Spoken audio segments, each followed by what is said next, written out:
Le forum se tient cette année à Abuja, au Nigeria, du 16 au 20 mai, sur le thème de la transformation numérique du monde, l'impact et les défis pour la radiodiffusion africaine. Des représentants des médias et de la radiodiffusion de divers pays d'Afrique et du monde entier y sont présents et participent aux délibérations sur la réussite, l'impact et l'adaptation de la radiodiffusion en Afrique.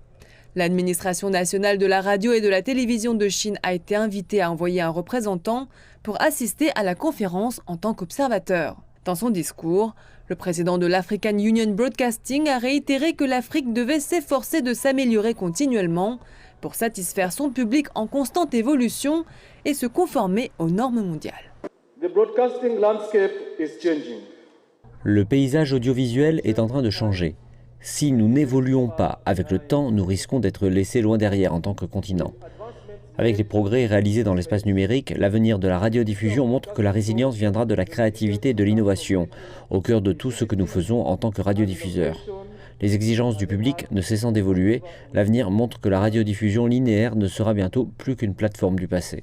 Comme beaucoup d'autres secteurs, le monde de la radiodiffusion a été touché par la pandémie de Covid-19.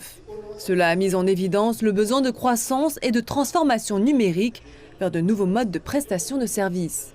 Et l'un des moyens de parvenir à cette croissance est la coopération internationale.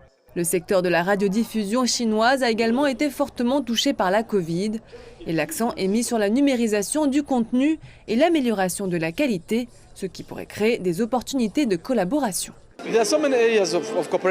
Les domaines de coopération sont très nombreux. Comme je l'ai dit, l'industrie chinoise de la radiodiffusion est très avancée en termes de technologie. Nous pouvons obtenir beaucoup de technologies de la Chine et des technologies de haute qualité. C'est donc un domaine dans lequel nous pouvons coopérer.